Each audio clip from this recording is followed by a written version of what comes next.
for a second?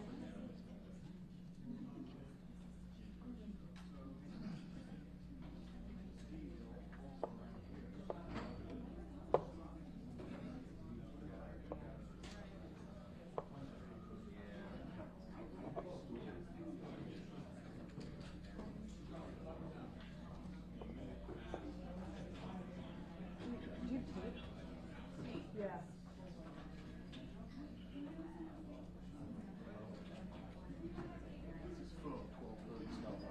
Yep. Yep, I gotcha, yep. Perfect, thank you. Just to keep it clear. Stick it right there, it shouldn't move, and then we can do it one more on the handle too.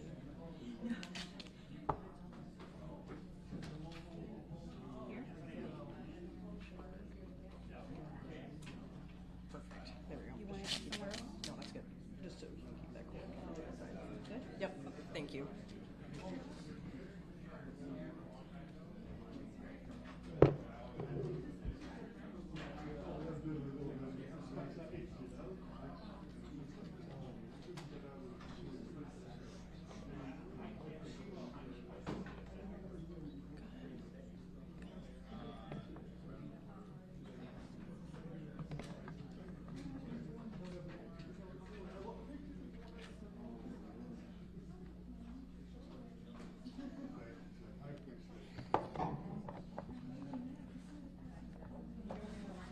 Yep.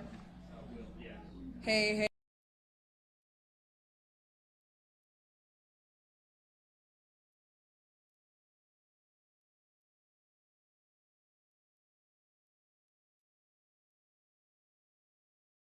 Any issues? Hey. 1 2 1 2. Hey. Hey. 1 2 1 2. Hey. 1 2 1 2. Hey. Hey.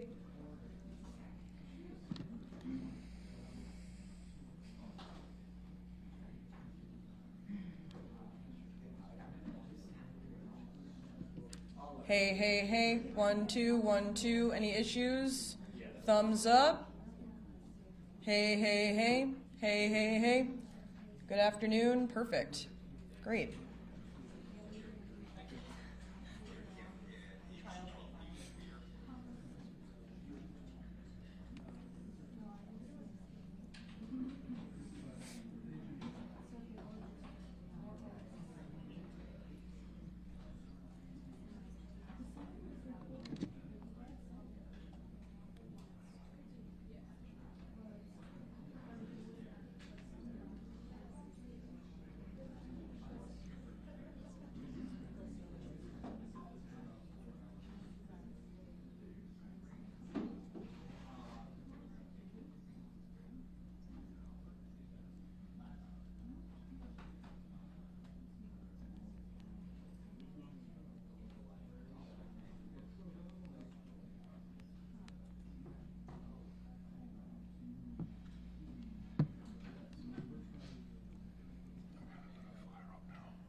Check if you need.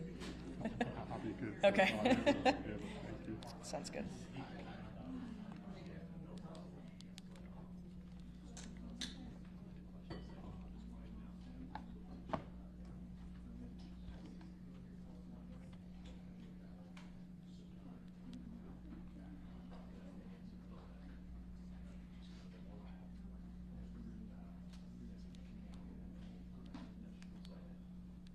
One, two.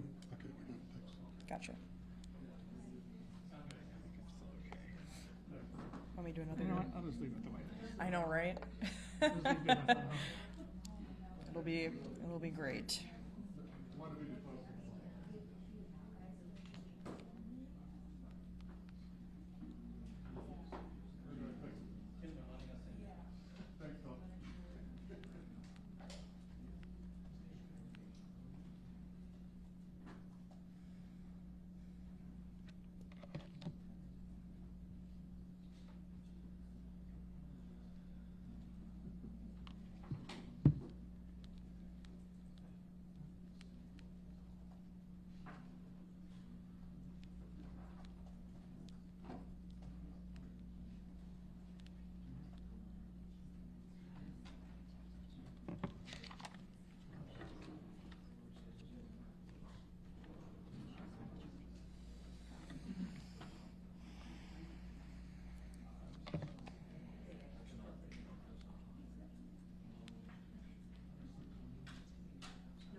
we stack it like sideways here? Is that okay? Could you take your stand off and maybe lay it here? You could maybe slide it right there too. Kind of like microphone Jenga. No, I know. All right, there we go. Okay. Perfect. Thank you. I appreciate that.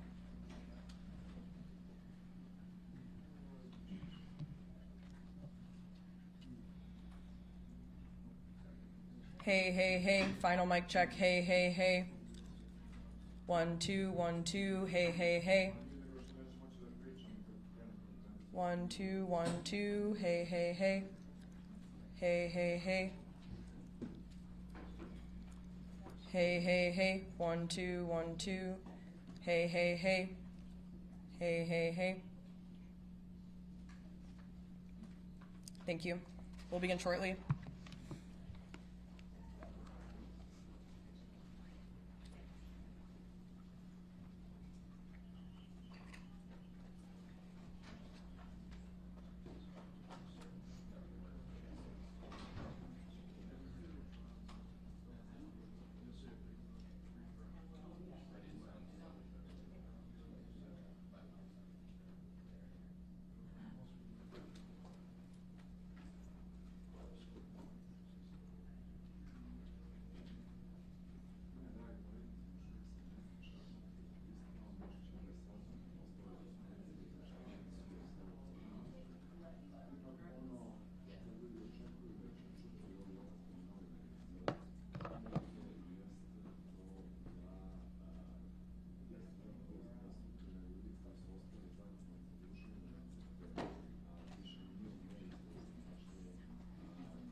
Good afternoon. I'm Specialist Lieutenant Kim Vetter, Michigan State Police Public Information Officer. Thank you for joining us for this afternoon's news conference.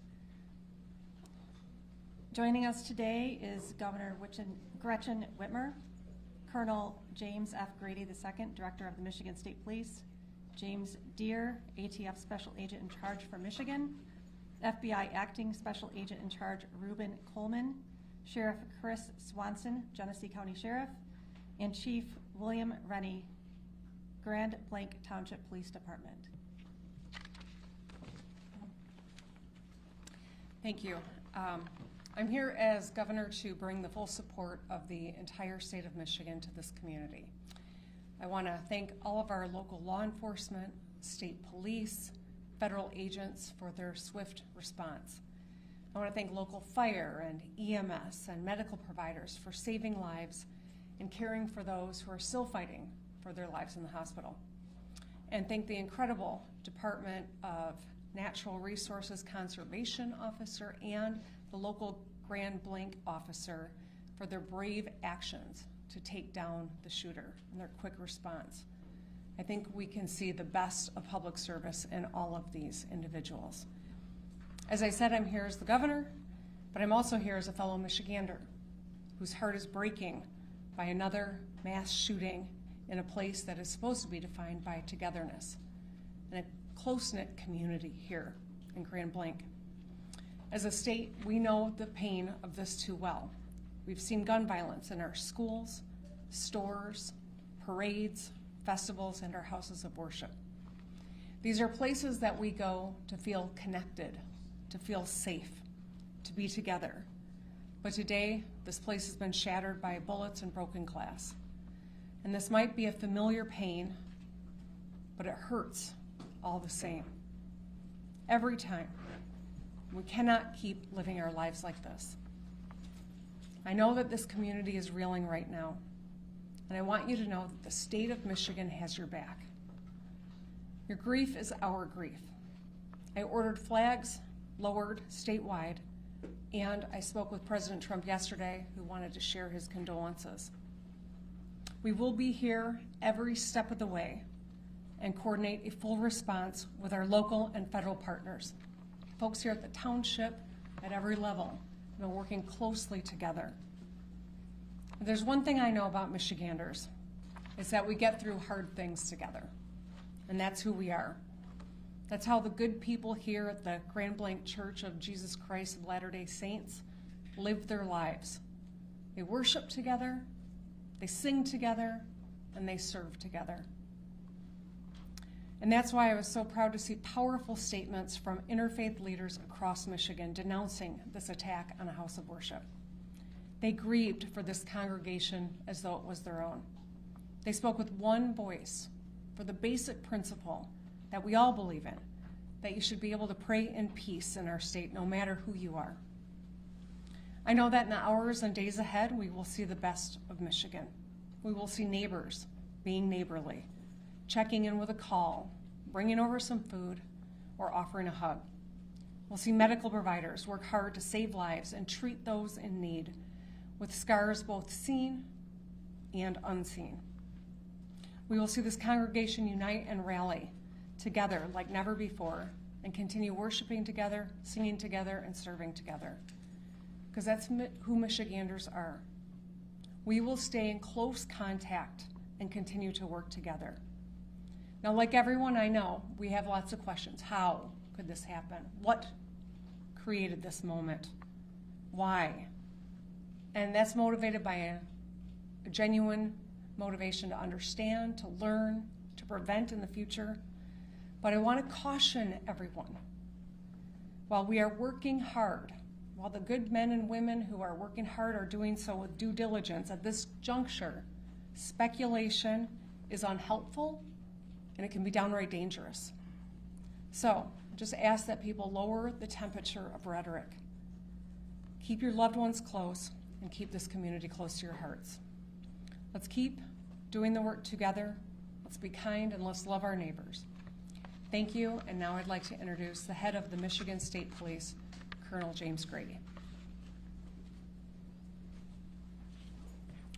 Thank you, Governor, and Good afternoon. This community has been greatly impacted by yesterday's events. We are offering our deepest condolences to those affected by this tragedy. This horrific event is something that this community has never experienced. It is important at this time that we come together to support one another in this time of grief. We stand ready and willing to assist both our local and federal partners with any additional needs as this investigation continues. The Michigan State Police immediately responded alongside our public safety partners to secure the scene, provide support to our neighbors with our emergency support team serving search warrants, the bomb squad and K-9 team sweeping numerous locations for evidence and explosives.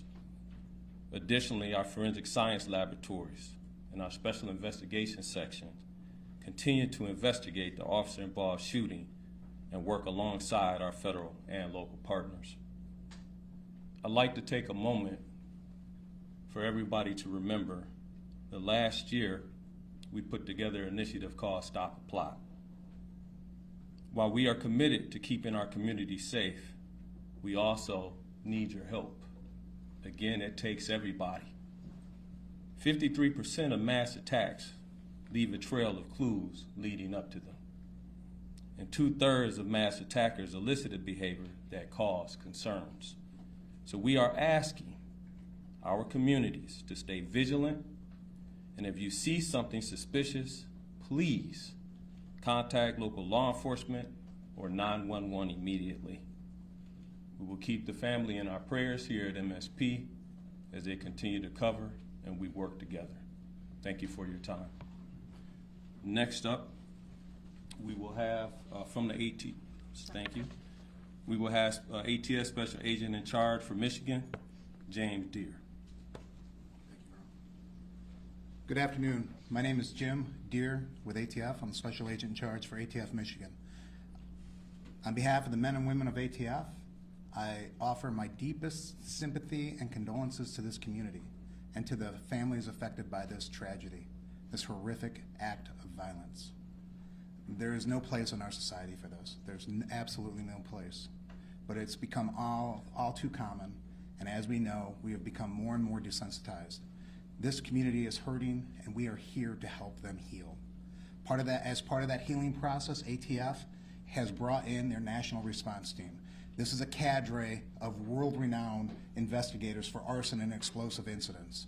They have been used all over the world, and they come from places as far as California, Hawaii, and they're here in Michigan now.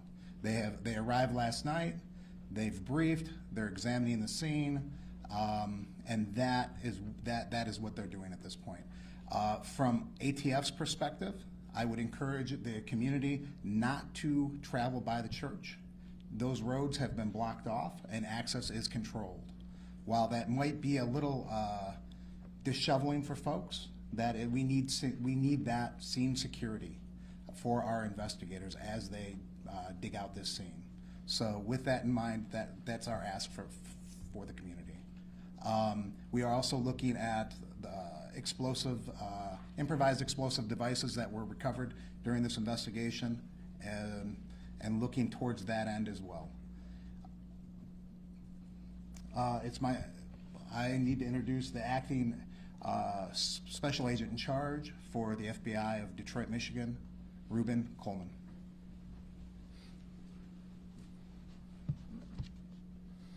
My name is Ruben Coleman. I'm acting Special Agent in Charge of FBI Detroit Field Office, which represents the entire state. At this time, we wanted to provide an update on our investigative efforts regarding yesterday's tragic shooting at the Church of Jesus Christ of Latter-day Saints in Grand Blanc, Michigan. First, I want to express my gratitude for all the cross-agency collaboration between our federal, state, and local partners. Their support has been outstanding and critical to this investigation. We are in lockstep with our partners as we continue to work through this. As I mentioned yesterday, the FBI is investigating this as an act of targeted violence, and we are continuing to work to determine a motive. In the past 24 hours, our investigative squads and specialty teams have been out all night, exhausting leads, some of which have been coming in from the public via tips. Our special agents, victim specialists, child advocate forensic interviewers, and local partners have interviewed over 100 victims and witnesses to date and are continuing to interview individuals as we speak.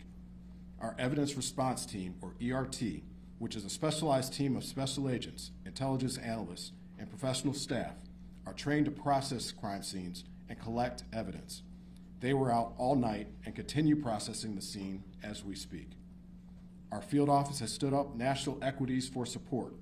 We are engaging with our Behavioral Analyst Unit, or BAU, and have received support from our Quantico Labs Division to analyze evidence collected to date.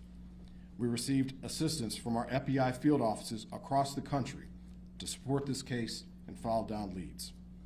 While our focus is on this investigation, we want to continue to keep the victims and their families in our thoughts as they navigate through this incredibly difficult time. Please continue to reach out to the FBI via 1-800-CALL-FBI or submit tips at tips.fbi.gov. Thank you. Chief?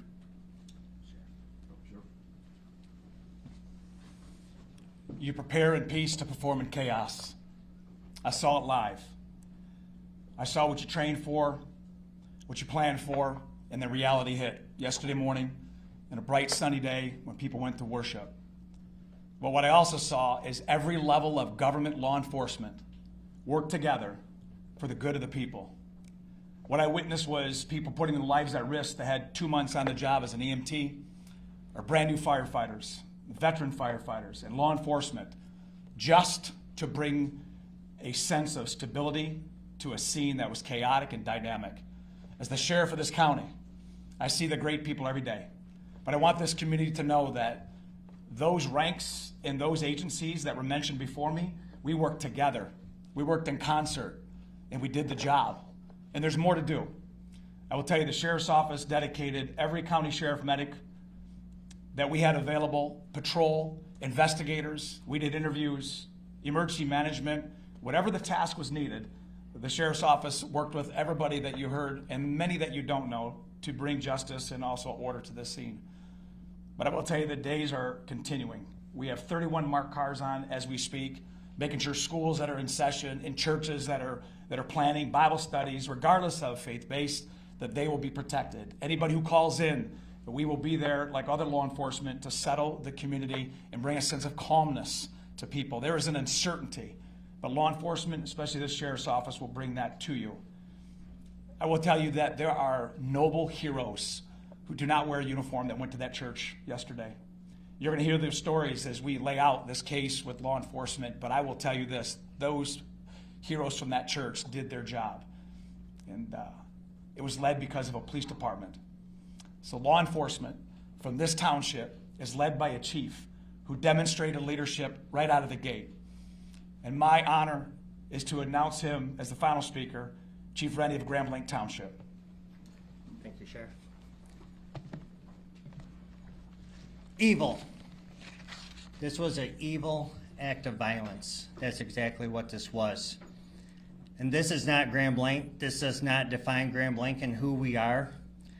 We are a community, and I am confident that together we're going to build a stronger community due to this incident. Now, an update, this left 5 people dead, 8 people injured. As I said, this is an evil act and does not define Grand Blanc or who we are. At this time, what we know is everyone has been accounted for. We still are in the process of clearing out that church, but at this time, everyone is accounted for. We ask that you stay away from the scene. Let us work to clear this call so then we could get back to normal. That's what we all want. Grand Blanc Township police officers, the community of Grand Blanc Township, we're hurting. And we know that you are hurting as well with us. I want to remind you that we had the Family Assistance Center open. They will be open Monday and Tuesday at the Genesis Athletic Club from 8 a.m. to 8 p.m. That address is 801 Health Park Boulevard, Grand Blanc, Michigan 48439. Seek service, let's come back together and be stronger together and better. I'll open it up at this time for any questions. Sir. The question, when it comes to the act of violence, can you define why it is considered an act of violence, not even more serious like terrorism? I will let Agent Coleman speak to that particular question. Yes, as of right now, we are calling it an act of violence as this is an investigation that is continuing. We are continuing to receive leads. We're continuing to run down all information.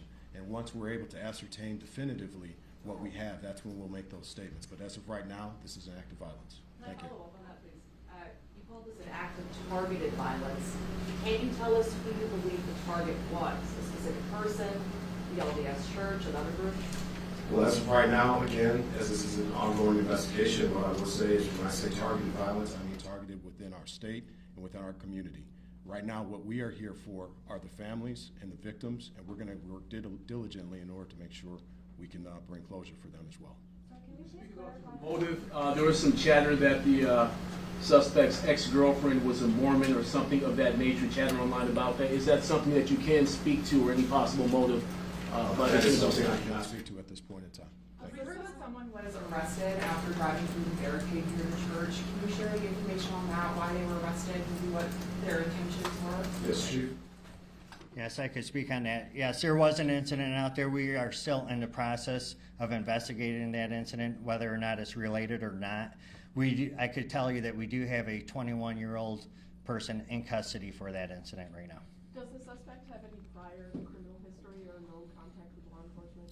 Are you talking about the suspect from yesterday or today? The suspect from yesterday. The suspect from yesterday has been arrested by law enforcement in the past. And the 5 dead, does that include the suspect or is that another? The 5 dead includes the suspect. Can you give any details on what those prior arrests were? Burglary and OWI. Where, what agencies? Genesee County? That I can't give you 100%. What do we know? Terry. No, so I just wanted to clarify, no more victims. You searched the church and... We have not completed search in the church, but as we know, everyone has been accounted for. That's going to be all the questions that we answered today. If you, this is our last press conference. If there's other pertinent information that develops, we will let you guys all know and post that on our social media account, Blanc Township Police Department Facebook page. Thank you.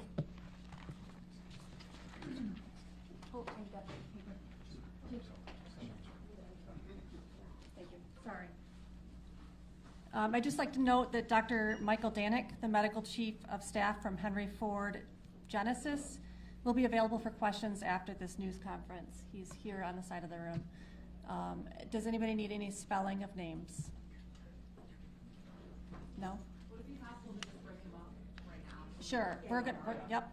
Can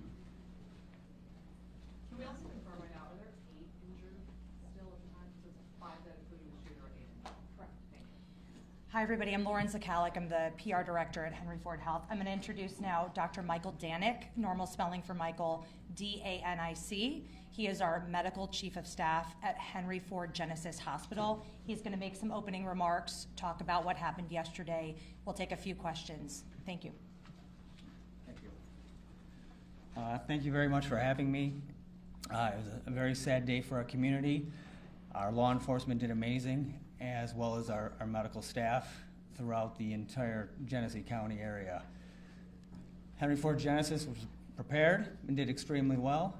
And we also like to thank Hurley and McLaren for taking great care of all of the patients. An update on what we have had is we had a total of 8 patients at Henry Ford Genesis from the ages of 6 to 78. 5 were gunshot wounds and 3 were smoke inhalations. 2 of the smoke inhalations have been discharged. 1 is still intubated at this time. For the gunshot wounds, 1 had sustained gunshot wounds, multiple to the chest and abdomen, is in critical condition. 1 had to the abdomen, is in critical condition still, but mostly stable. 1 of the victims did die in the emergency department. 1 child came in, was stabilized, and then transferred, and then there was another gentleman who had a gunshot on the leg. The trauma team was really well prepared for this. They activated the Mass Casualty Incident Command. Our trauma surgeon, Christopher Ash, was on the team, and John Vance, one of our other trauma surgeons, helped lead the charge. Dr. Sandy Ross was the ER attending at the time and did a phenomenal job of triaging. All of the community members came together. We hate having to prepare for these kind of events, but we are prepared, as well as the other hospitals in our community. We're very grateful to be helping to serve this community, and will continue to do for years to come. So, any questions? How many were under the age of 18? What round struck the victims? You said some were shot in the chest and abdomen. Was this with rifle, 2-3 round handgun? Can you speak? I don't have information on the caliber. How many were under the age of 18? I don't have that answer either. We just, What's the age range? it was 6 to 78. Of the people found in the church after it was evacuated, do you know anything about the suspected cause of death of those two people? I do not, and I can't extrapolate either. Can you tell us more about the child that you mentioned? Was that child shot, boy or girl, 6-year-old? Had an injury to the arm, and out of an abundance of caution was transferred to another hospital. Was the injury a gunshot wound, do you know? I can't verify that. Dr. Danik was one of the physicians that was treating patients yesterday. If anybody wants to ask him about his experience and just being there. I will say it was very interesting taking care of our community members in this kind of a traumatic experience. We had a number of our residents who were members of the church and were on site. Not only were they victims, they were also first responders. And having your friends and family come in injured and taking care of them is a really incredible experience. They were heroes. Those on the scene were absolute heroes, going in and out of the fire to drag people out, helping each other take care of the victims on the scene. And the community really came together. We'll take two more questions. I wanted to ask, you know, have you ever seen anything even like to this extent in our community, and what was that like for you to respond to? Never in our community. A lot of us who have trained in the trauma settings have dealt with gunshot wounds, so everyone who's on the staff there has dealt with these types of injuries in the past. It's just strange when it's your community hospital. Last question. I understand there are some nurses that are on strike and wanted to help but then were turned away. Are you able to talk a little bit about that? Yeah, we're very happy that the instinct was to help. And we have a great loving community, and the instinct was there, but I cannot comment on the work stoppage. All right, thank you. Sorry, doctor, just quickly, when you said residents, you meant residents of the community, right? Resident physicians, those in training. Okay. Thank you. Thank you. All right, thank you.